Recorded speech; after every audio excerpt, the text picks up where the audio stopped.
और मापसा में Saint Xavier's college है, वहाँ करीब 30 साल से पढ़ा रही हूँ। जी और कुछ लिखती रहती हूँ, अनुवाद करती हूँ। हमारे कोकणी के ज्ञानपीठ विजेता लेखक दामोदर मावजो, जी उनकी 2 किताबों का मैंने हिंदी में अनुवाद किया है। एक स्वप्न प्रेमी, जो राजकमल दिल्ली से प्रकाशित हुई है किताब। एक है मन्नत और अन्य कहानियां, जो जी वाणी प्रकाशन से प्रकाशित हुई हैं, और जो अभी वो वैली ऑफ वर्ड्स अवार्ड्स हैं उसमें शॉर्टलिस्ट हुई थी, जी अनुवाद की जी किताब। और बस अभी जी मैंने बहुत उनका बहुत एक और बधाई। उपन्यास भी किया है, एक उपन्यास भी किया है। तो मेरा विषय है आदिवासी जीवन संघर्ष और हिंदी सिनेमा। आदिवासी इस धरती के मूल निवासी हैं, परंतु आज बदलते परिवेश की चुनौतियों का सामना करते हुए वे अपने जल जंगल जमीन को बचाने के साथ अपनी अस्मिता को बचाने में संघर्षरत हैं। कलाएं सिर्फ मनोरंजन का माध्यम नहीं होती, वे अपने समय से जुड़े महत्वपूर्ण सवालों को उठाते हुए हमारी संवेदनाओं को झकझोरती है।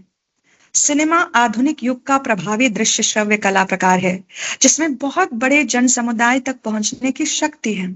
इसलिए अपने समय को स्वर देने के साथ साथ समाज की सोच को प्रभावित करने का वह एक प्रभावी माध्यम सिद्ध हुआ है। हिंदी सिनेमा में आदिवासी की उपस्थिति अवश्य दिखाई देती है, लेकिन उसके जीवन पर केंद्रित प्रभावी फिल्में बहुत कम बनी हैं। प्रस्तुत प्रपत्र में हिंदी सिनेमा में चित्रित आदिवासी जीवन संघर्ष का अध्ययन करने का प्रयास हुआ है। सबसे पहले हम कलाओं के महत्व पर चर्चा करेंगे। मानवीय मूल्यों को अहमियत देने वाले संवेदनशील समाज के विकास में कलाओं का विशेष योगदान होता है। साहित्य, चित्रकला, शिल्पकला, गायन, वादन, नृत्य, रंगमंच, सिनेमा आदि कलाएं समाज के साथ संवाद स्थापित करने का महत्वपूर्ण काम करती है। वे तत्कालीन समाज की सौंदर्य दृष्टि को उजागर करने के साथ ही परिवेशगत यथार्थ के विविध पहलुओं को भी हमारे समक्ष रखती हैं। भविष्य की संभावनाएं तलाशते हुए तथा अपने समय को स्वर देते हुए एक तरह से वे अपनी अभिव्यक्तियों द्वारा सामाजिक मानस का प्रतिबिंब बन जाती हैं। समाज के सांस्कृतिक उन्नयन में कला की भूमिका रेखांकित करते हुए ज्योतिष जोशी लिखते हैं, कलाएं संस्कृति से भिन्न नहीं होती, वरन वे संस्कृति को गढ़ती हैं। अपने समय की समस्त कलाएं, चाहे वह नाटक रंगमंच हो या नृत्य, चाहे संगीत हो या साहित्य, या चाहे मानवीय अभिव्यक्ति का कोई रूप हो, उनसे संस्कृति निर्मित होती है, अपना स्वरूप ग्रहण करती हैं और उसमें सतत चली आ रही परंपरा जुड़ती जाती हैं, जो एक समय के बाद एक पुष्ट संस्कृति और पुष्ट परंपरा नाम से अभिहित होती हैं। साहित्यकार, नर्तक, गायक, कलाकार और अभिनेता सबकी कृति का यही सत्य है और इसका लक्ष्य है एक नए जीवन का सूत्रपात, एक नए संसार, एक नई अवस्था, एक नए समय का सृजन।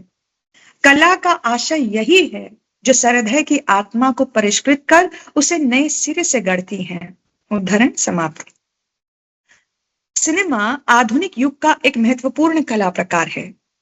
औद्योगिक क्रांति के साथ विज्ञान और तकनीक के क्षेत्र में जो नए नए आविष्कार हुए, उन्होंने सिनेमा जैसी आधुनिक कला विधा के निर्माण का रास्ता प्रशस्त किया। सिनेमा एक संश्लिष्ट कला है, जिसमें कला के विविध प्रकारों तथा तकनीक का अद्भुत समन्वय देखने को मिलता है। आज नृत्य, संगीत, साहित्य जैसी प्राचीन कलाओं के साथ ही सिनेमेटोग्राफी या फिर विशिष्ट प्रभाव उत्पन्न करने के लिए कृत्रिम बुद्धिमत्ता का उपयोग भी इसके अंतर्गत समाहित हो जाता है। तेज गति से हो रहे तकनीकी विकास ने सिनेमाई अनुभव को भी तीव्रता से बदला है। सिनेमा आज हम तक सिनेमा घर के बड़े पर्दे द्वारा ही नहीं, बल्कि मोबाइल के स्क्रीन के माध्यम से पहुंच रहा है। उसकी पहुंच एक बहुत बड़े जन समुदाय तक होती है। भारत में तो सिनेमा जनता के मनोरंजन का एक बहुत महत्वपूर्ण माध्यम है। इसलिए मनोरंजन के साथ साथ समय से जुड़े अहम सवालों को जनता के समक्ष रखने का भी वह एक प्रभावी औजार सिद्ध हुआ है। फिल्मकार चंद्रप्रकाश द्विवेदी का कथन है, मेरा ये मानना है कि सिनेमा की अपनी कुछ मांग है और सिनेमा की पहली मांग है मनोरंजन। इसलिए एक फिल्मकार के नाते, एक निर्देशक के नाते मैं इस मांग को नजरअंदाज नहीं कर सकता, नजरअंदाज नहीं करना चाहिए। और यदि उसके बाद मेरे पास एक बहुत अच्छी कहानी और उस कहानी के साथ कोई सामाजिक संदर्भ और कोई सामाजिक चेतना, समाज के लिए कुछ पाथे यदि हैं, तो शायद मैं कोई इतिहास रच रहा होऊंगा। वरना ऐसी भी फिल्में बनती हैं जो सिर्फ मनोरंजक होती है, जिसकी कोई सामाजिक उपादेयता नहीं होती, जिसको आप लंबे समय तक याद नहीं रखते। और कुछ ऐसी फिल्में होती हैं जो आपके जहन में 50 वर्ष ठहर जाती है, कुछ फिल्में 100 वर्ष ठहर जाती हैं, पर अंततः सिनेमा मनोरंजन का माध्यम है, ये हमें भूलना नहीं चाहिए। उदाहरण समाप्त। हिंदी सिनेमा में चित्रित आदिवासी जीवन संघर्ष पर विचार करने से पहले हम आदिवासी शब्द का अर्थ तथा आदिवासी जीवन यथार्थ के बारे में विद्वानों की राय जानने का प्रयास करेंगे। आदिवासी शब्द के कोशगत अर्थ है आदिकालीन ढंग से जंगलों में रहने वाली जनजाति, आदिम जाति, किसी स्थान पर रहने वाले वहां के मूल निवासी, वनवासी, जंगली, गिरिजन जैसे संथाल, मुंडा आदि। हरिराम मीणा जी के अनुसार आदिवासी समाज को देखने के मुख्य रूप से 2 दृष्टिकोण हैं। एक तो ये कि आदिवासी लोग जंगली बर्बर होते हैं। इस दृष्टिकोण को हम भारतीय, खासकर हिंदू पौराणिक मिथकों में देख सकते हैं, जहां आदिवासियों को राक्षस, दैत्य, दानव, असुर वगैरह कहकर उनकी एक प्रकार की मनुष्य विरोधी भयानक छवि प्रस्तुत की गई है। ब्रिटिश हुकूमत के दौर में अधिकतर आदिम समुदायों को आपराधिक जनजातीय अधिनियम के अंतर्गत जरायम पेशा कौम के रूप में सूचीबद्ध कर दिया गया था। आज आदिवासी समाज 2 पार्टों के बीच फंसा हुआ है। एक तरफ सत्ता की संगीनें हैं और दूसरी ओर नक्सली बंदूकें। आदिवासी समाज को देखने का दूसरा नजरिया रोमांटिक कहा जा सकता है।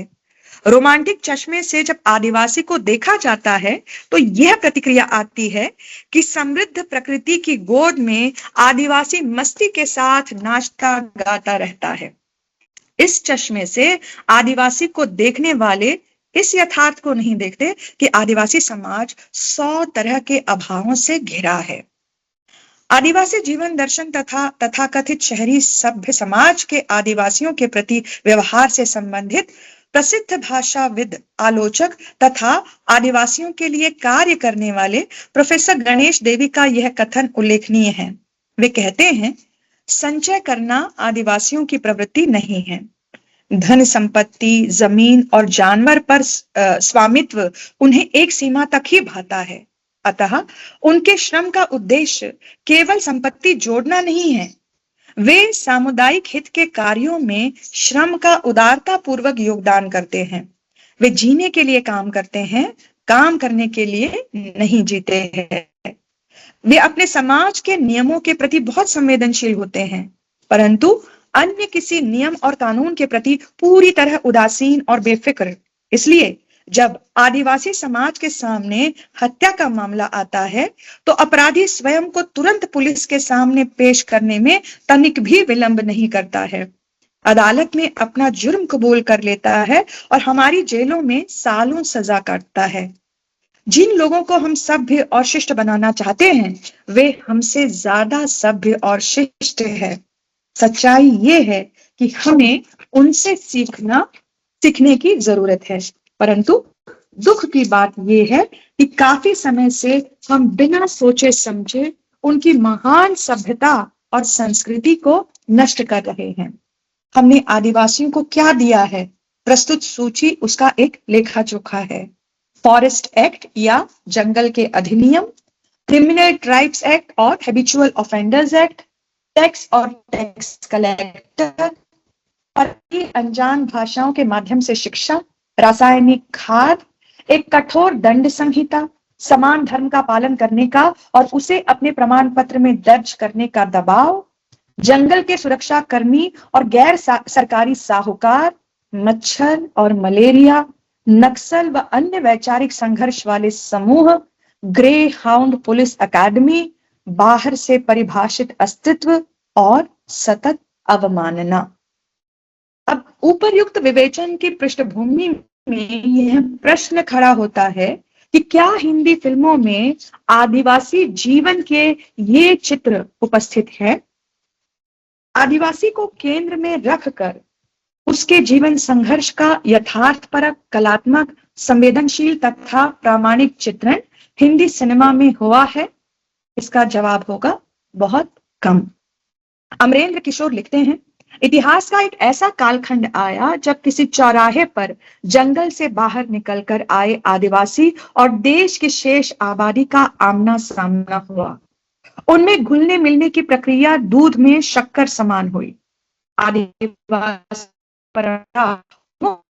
परंपरा का आपस में आदान प्रदान हुआ, पर साथ ही ढेरों अतिक्रमणों के बावजूद आदिवासियों की दुनिया आज भी एक पहेली है। दुर्गम इलाकों में उनकी बसाहटों तक जाना सहज नहीं है। यही वजह है कि सिनेमा के संसार में भी आदिवासी उपेक्षित है। दूसरी ओर सिनेमा एक ऐसा कला प्रकार है जिसकी एक उद्योग के रूप में भी अपनी विशिष्ट पहचान है। पूंजी के बिना इसका निर्माण बड़ा कठिन है। निर्माता की अपेक्षा यह होती है जितना पैसा फिल्म में लगाया है उससे कई गुना ज्यादा उसे मुनाफे के रूप में वापस मिले। वो चाहता है कि फिल्म सुपरहिट ना भी हो तो कम से कम जितना पैसा लगाया है उतना तो वापस मिल जाए। इसलिए विशेष रूप से मुख्य धारा के सिनेमा का अपना व्यावसायिक गणित होता है जिसके बल पर वह अपने विषयों का चुनाव करता है। जहां उसे अपना पैसा वसूल करने वाला विषय या लोगों को पसंद आने वाला सिचुएशन परक गीत नृत्य होने का भरोसा होगा, उसे ही वह अपनी फिल्म में ले लेगा। डॉक्टर चंद्र प्रकाश द्विवेदी के अनुसार साहित्य में समाज ऐसा होना चाहिए, यह अभिव्यक्त होता है। सिनेमा उसको बड़े व्यापक पैमाने पर रख सकता है। हमें जो बड़ी बात समझनी चाहिए कि सिनेमा एक महंगा माध्यम है। साहित्य पढ़ते समय हम सिर्फ मनोरंजन की उम्मीद नहीं रखते हैं, पर सिनेमा देखते समय मनोरंजन की एक बड़ी उम्मीद रखते हैं। तो मनोरंजन प्राथमिकता हो गई है, उद्देश्य प्राथमिकता नहीं। लेकिन चूंकि सिनेमा एक महंगा माध्यम है, इसलिए सरोकारों से अधिक बड़े पैमाने पर दर्शकों को सिनेमा घर में आकृष्ट करना उसकी प्राथमिकता बन जाती है। दूसरी एक महत्वपूर्ण बात यह है कि आज सिनेमा में पैसा लगाने वाले कॉरपोरेट जगत का हित ध्यान में रखने का बड़ा दबाव फिल्मकार पर होता है। हम ऐसे समय में जी रहे हैं जब आलोचना और कटु यथार्थ के चित्रण से लोग बहुत जल्दी आहत हो जाते हैं। आपकी फिल्म पर केस बन सकता है, फिल्म सेंसर में फंस सकती है, या लोगों द्वारा सोशल मीडिया में ट्रोलिंग के द्वारा बहिष्कार का शिकार हो सकती हैं। इसलिए आदिवासी की प्रामाणिक कहानी बयान करने वाली फिल्मों की कमी का एक बड़ा कारण बाजार का दबाव भी है। वहीं दूसरी ओर थोड़े बहुत ऐसे फिल्मकार भी हैं जो अपनी फिल्म बनाते समय कलात्मक मूल्यों के साथ समझौता नहीं करते।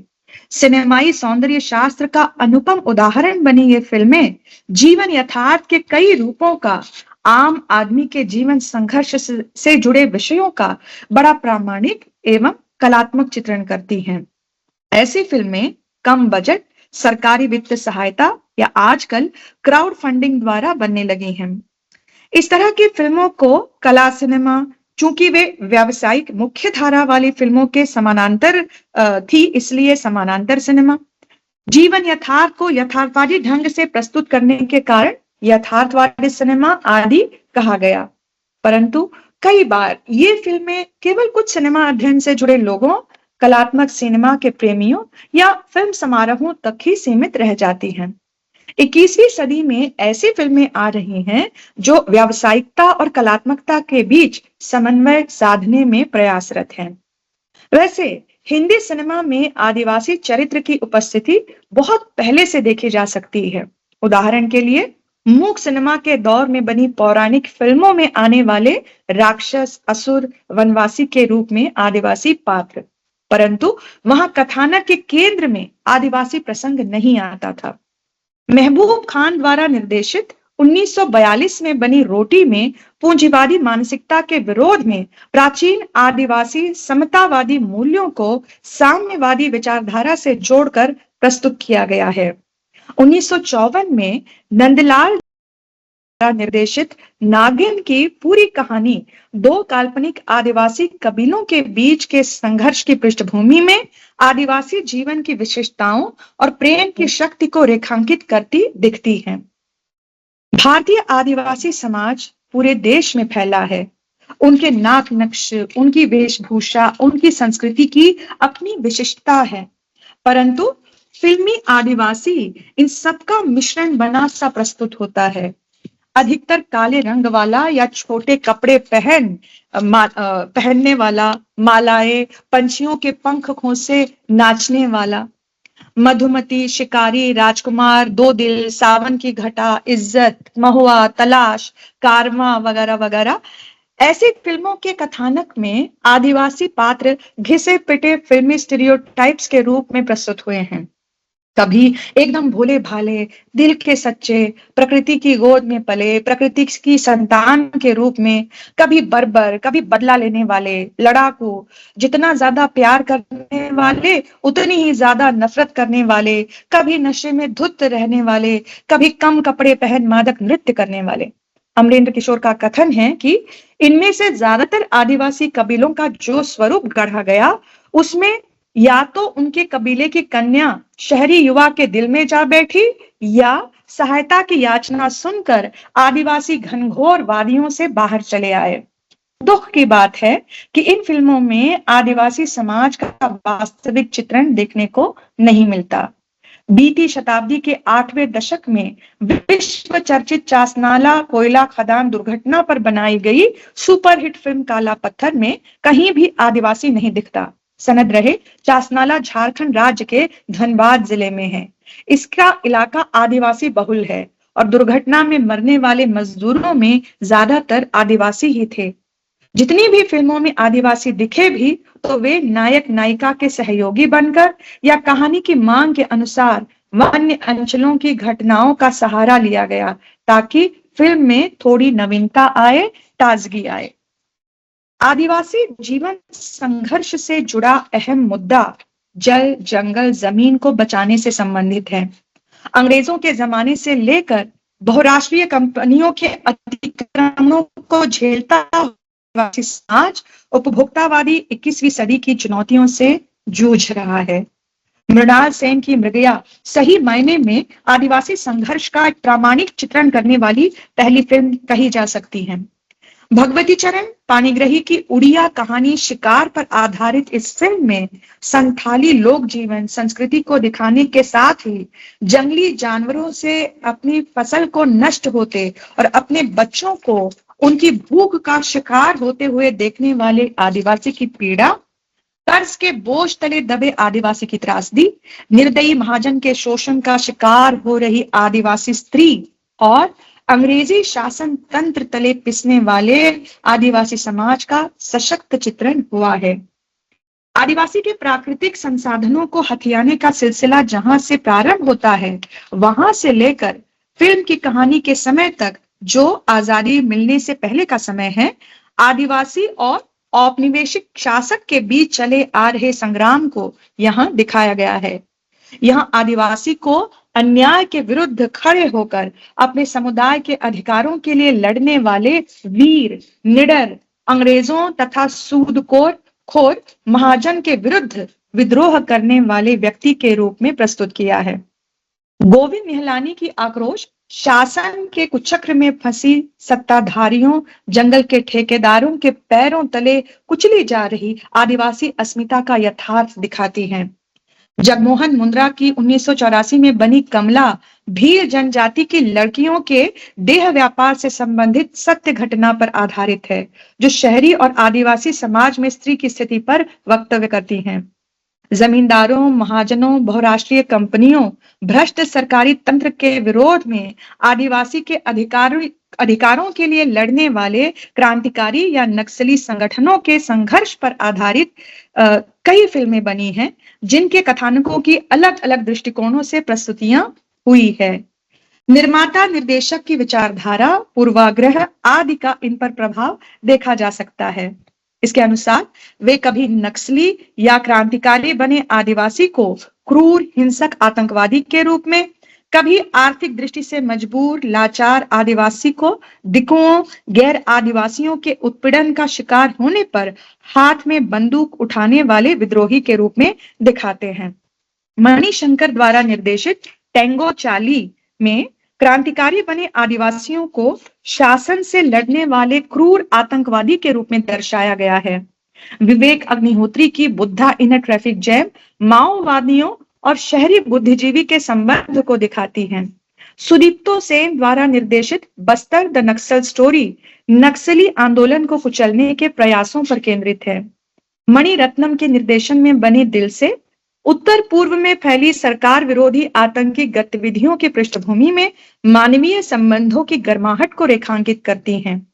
गोविंद निहलानी के निर्देशन में बनी 1084 की मां, गगन बिहारी बारोट की लाल सलाम, सुधीर मिश्रा की हजारों ख्वाहिशें ऐसी, मणिरत्नम की रावण, प्रकाश झा की चक्रव्यूह जैसी फिल्में नक्सल समस्या से जुड़े विविध मुद्दों पर बात करते हुए आदिवासी के नक्सलवादी बनने के कारणों को तलाशती हैं। अनुभव सिन्हा की अनेक उत्तर पूर्व के राज्यों और केंद्र सरकार के बीच के तनावों, हिंसक संघर्ष की पृष्ठभूमि में आदिवासी लड़की के देश के लिए मेडल जीतने के सपने को सच करने की जद्दोजहद को दिखाती हैं। 2017 में बनी अमित मसूरकर की न्यूटन नक्सल समस्या से प्रभावित इलाके में काफी समय बाद चुनाव कराने की कोशिश में लगे चुनाव अफसर के रूप में कार्यरत एक प्रामाणिक सरकारी क्लर्क की कोशिश के साथ साथ कभी पुलिस, सुरक्षाकर्मी और नक्सलियों के बीच पिसती आदिवासी जनता के छटपटाहट को बड़ी ईमानदारी के साथ दिखाती हैं। 2019 में निकोलस खारकोंगोर की फिल्म आई थी एक्सॉन। इस फिल्म में खान पान की संस्कृति की विभिन्नता को रेखांकित करते हुए उत्तर पूर्व के लोगों के प्रति बाकी देश की सोच को प्रभावी ढंग से दिखाया गया है। अमर कौशिक निर्देशित भेड़िया अरुणाचल प्रदेश के जंगलों की पृष्ठभूमि में प्रगति के नाम पर हो रहे प्रकृति के नाश, उत्तर पूर्व के लोगों के साथ होने वाले नस्लीय भेदभाव को दिखाती है। देवाशीष मखीजा की फिल्म जो राम आदिवासी जीवन से जुड़े कई अहम मुद्दों के साथ नक्सलवाद की समस्या को भी उठाती है। अंधाधुंध विकास जरूरी या जल, जमीन, जंगल बचाना जरूरी है? भ्रष्ट राजनीति, पूंजीवाद का आतंकी चेहरा, न्याय पाने के लिए क्या हिंसा ही एकमात्र रास्ता है? जैसे सवालों को फिल्म में उठाया गया है। अपनी जड़ों से उखड़े आदिवासी व्यक्ति की त्रासदी का इसमें मार्मिक चित्रण हुआ है। इस फिल्म को बनाने में फिल्म के निर्देशक ने अपनी सारी पूंजी इसमें लगाई थी। देवाशीष मखीजा की बाकी फिल्मों की तुलना में इस पर निर्देशक पर निर्माता जी सिनेमा के दबाव को महसूस किया जा सकता है, जिसके परिणाम स्वरूप फिल्म का मार्केटिंग एक पिता की अपनी बच्ची को बचाने के संघर्ष के रूप में कही गई कहानी के रूप में किया गया है। हरिराम मीणा जैसे कुछ आलोचक ऐसे हैं जिन्हें हिंदी सिनेमा में जिस तरह से नक्सलवाद वाली समस्या को उठाया गया है वह उन्हें सतही लगता है। उन्हें लगता है कि इसके साथ सही न्याय नहीं किया गया है। और फिर उनका ये भी कहना है कि इन फिल्मों को देख करके, चूंकि अधिकतर फिल्मों में नक्सलवाद से जुड़ी हुई समस्या को उठाया गया है, तो कई लोगों को, जनता को ये लग सकता है कि आदिवासी का मतलब है नक्सलवादी होना। एनीवे, अंतिम बात मैं कहती हूँ, 21वीं सदी के आदिवासी का जीवन संघर्ष अपनी अस्मिता को बचाए रखने से संबंधित है।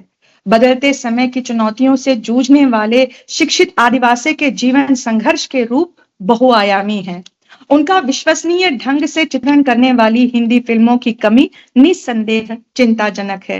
हिंदी सिनेमा के प्रारंभ से लेकर अब तक जो फिल्में आई हैं, उनमें कहानी कहने की सौंदर्य दृष्टि अलग हो सकती है, निर्माता निर्देशक की प्राथमिकताएं अलग हो सकती हैं, लेकिन आदिवासियों से जुड़े विषय हर प्रकार की फिल्म में आए हैं, इसे हम नकार नहीं सकते। फिर वो फिल्म चाहे व्यावसायिक मूल्यों को महत्व देने वाली हो या कलात्मक मूल्यों को, या फिर दोनों के बीच संतुलन बनाने का प्रयास करने वाली हो। जहां पहले आदिवासी पात्र केवल खाना पूर्ति करते हुए से कथानक को आगे बढ़ाने वाले सहायक पात्रों के रूप में आते थे। अतिशयोक्तिपूर्ण ट्रीटमेंट के साथ पृथ्वी की संतान के रूप में या मादक नृत्य करते हुए या फिर बर्बर खलनायकों, सरकारी अफसरों की हत्या करने वाले क्रूर नक्सलियों के रूप में दिखते हैं। वहीं आदिवासियों को केंद्र में रखने वाली मृगया, न्यूटन, अनेक, जोराम जैसी कई फिल्में भी बनी हैं जिनमें आदिवासी को कैरिकेचर के रूप में नहीं बल्कि संघर्षशील मनुष्य के रूप में बड़े विश्वसनीय ढंग से प्रस्तुत किया गया है।